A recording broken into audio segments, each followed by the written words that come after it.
Welcome to Madison City Channel's Know Your Candidates interviews, co-sponsored by the League of Women Voters of Dane County. I'm your interviewer, Louise Robbins, and I would like to introduce Raj Shukla, running for Madison Mayor. As we begin, I'd like you to give an opening statement as to your educational, vocational, and civic experience you have which qualifies you for this office and why you are running for mayor. Sure. Well, my name is Raj Shukla. I am a Madisonian of the last, I'd say 12 years, but I went to school here in the 90s. And before that, I fell in love with this place, sitting on the terrace eating ice cream with my sisters as they went to school here. I am in this race because I believe right now, all of us are asked by this political moment to do all we can to bring this community together, even a political newcomer like myself. But though I am new to politics, I am not new to leadership in this community. I chair the city's Sustainable Madison Committee. I have for the last 4 years, and in that time, we have brought industry together with environmental activists, together with seniors, together with students, to commit the city to the most ambitious goals to combat climate change in the state, 100% renewable energy. And I am one of only 2 candidates in this race that has executive leadership experience. I run a statewide water policy group, and in my role there, I'm asked to set forth a vision, I'm asked to motivate a talented team of professionals, and I'm asked to make difficult decisions when budgets and priorities collide. And we have difficult decisions ahead of us around housing that is increasingly unaffordable, transit that is broken for too many people in our community, and racial divisions that seem to be exacerbating over time. My answer to those questions is a unified, comprehensive plan called my Green Growth Agenda. I believe that we can grow this community. We can do it in a way that is sensitive to our environmental aspirations and respectful of our values for community equity, for social equity and racial equity. That Green Growth Agenda is available on my website, rajshukla.com, and I'm excited to talk to you about it today.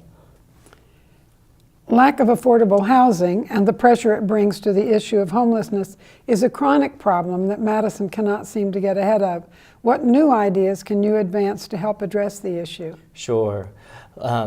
Homelessness and housing affordability are certainly linked issues that require multiple avenues, multiple approaches to really get our hands around. I believe in a housing-first approach to helping those experiencing homelessness get back on their feet. I believe that that approach needs to be scaled appropriately, and the appropriate level of supports need to be provided for people suffering from acute distress sometimes and dealing with really difficult issues. But we need to make sure that a couple of things are accomplished. First, that we approach people dealing with homelessness with compassion, and we use an effective means to help them. And then we also keep surrounding communities that are hosting our Housing First facilities. We need to make sure that they feel safe and that they are safe. But the housing affordability crisis does not only affect the homeless. It affects young families trying to move here that can't afford to buy in. It affects seniors who have lived here for 30 years and are now seeing property taxes increase and are finding that situation less and less easy to manage. We do need to reform our zoning codes to make it easier to build a range of housing options for people at all levels of the income scale. And we need to find ways to use our Affordable Housing Trust Fund to support those folks who have lived here, are living here, and are at risk of being dislocated by the rising costs of property taxes. There has been a discussion of the policies and procedures of the Madison Police Department. What is your perspective on whether any changes are needed in ways Madison police operate in our community? I think there are always changes that a city and a public agency like the police department can make to make sure that its relationship with the community is better and that trust is maintained. It's absolutely vital that the police and the community trust each other. I believe that the report that will be released soon, or will be revisited soon, outlining changes that the police the police department can offer 146 good suggestions. I want us to focus on a couple of things: transparency in how the police force operates, public transparency, increased public accountability for the police force. I believe any public agency should be subject to robust public oversight. We are the ones paying for those services. We are the ones that are impacted by these services, and the public should be conscious of what's going on and have faith that the public agency is responding to public needs. I believe that we should continue to focus on expanding the ranks to include people of color and women in leadership roles. And I believe the leadership of the police force needs to be responsive to community needs and isn't managing the force through his blog or her blog. We need to have a respectful relationship between the leaders of city government, including the police chief, and the residents in this community, and no one should be disrespected in the process. Many residents perceive Madison to be a divided city, one in which people of color are less likely to thrive than are whites. Do you share this perception? And if so, what would you do to address the division? There is no doubt that people of color in this country and in our city face massive hurdles to experiencing the same kind of prosperity that so many others in this community have. I don't think there's any question around it, and to deny that is to deny established fact as far as I'm concerned. What I would do to address those issues is, one, make sure that more voices are represented in city government and in decision making. I would like to add in particular youth voices, youth of color in particular, but also other marginalized voices in this community into city committees. And I personally would like to include youth voices amongst those people that I am hearing from as mayor in a direct way. Young people are affected dramatically by climate change. Young people are affected dramatically by policing in this community. And young people are affected dramatically by whether or not we are bringing the growth and the tax revenues to the city that support the schools that help them grow. They need to be represented.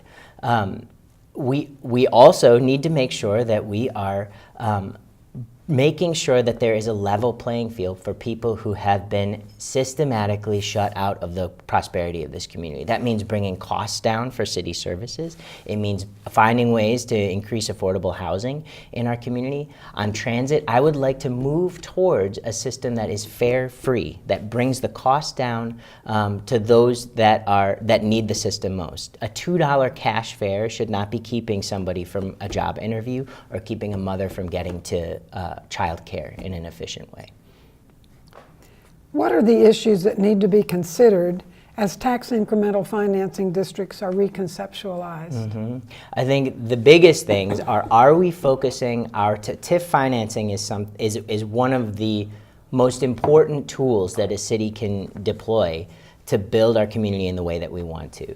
We need to make sure that we are focusing on the areas where we are seeing growth. We are projecting growth. We are focusing on areas where development can do the most good for a neighborhood, and that the financing deals themselves encourage developments to follow the highest environmental standards and the highest social objectives, including social and racial equity. That's a process, though, that I think we need to get into with the development community itself and with the community, the larger community. We need to figure out how we are going to grow and make space for everyone, not just hoteliers and not just parking ramp developers. We need to make sure that we are using TIF to develop affordable housing, that we're using TIF to advance our environmental objectives, and we're using TIF to advance our social objectives in the process. We've done some work there, not nearly enough. With the growth and spread of population in the Dane County, Madison area, what are the issues that most require cooperation with the Dane County Executive and Board? Absolutely. We've seen one over the summer with the flooding that we saw after beyond historic rainfall that we experienced, driven by climate change. That's something that we are going to see more and more in this region, and it requires leadership that's willing to work across government jurisdictions, across city lines, in order to do. and that requires collaboration. I have not seen that from our mayor right now and from the county executive. That's something that can be accomplished with simple will and persistence, I think. That's one area. Managing some environmental issues, including lake levels and flooding, that extend beyond a city's jurisdiction and where the players involved extend beyond city borders. Another is transit. We live in a world right now with a regional telecom system, a regional healthcare system. We have increasingly regional needs around transit. In order to fund what we think we need something called a regional transit authority that's been prohibited by the state. And in order to get that, we need leadership in Madison and around Madison who's able to work with municipalities across the state to flip Republican votes so that the state authorizes us to create a regional transit authority. I don't believe that's the kind of leadership we have right now in City Hall, and I would bring that experience as somebody who runs a statewide organization working with legislators of all political stripes on advancing environmental goals. What would you like to say to the viewing audience as we complete this interview? Sure. First of all, thank you for watching. Thank you for caring about this city. I come to this race with a fresh perspective on how city government can operate and how we can innovate to reach the goals that we have, the ambitious goals that we have on the environment, on social racial justice issues, on maintaining an infrastructure that's going to allow for this community to grow in a way that's responsible and in a way that is equitable. I have a green growth agenda that I'd encourage you to go to rajshukla.com to learn about. This is a comprehensive plan to make sure that as we grow, there's a space for everyone in our community, and as we grow, we are being responsible to our environmental ideals. I am one of 2 candidates in this race with executive experience. I set a vision for an organization, I lead a talented team, and I make difficult choices every day to make sure that we are meeting the needs of our members and I am meeting the needs of our employees. I hope to have the opportunity to bring those skills to Madison, implement a green growth agenda, and make sure that everybody shares in the prosperity we're experiencing.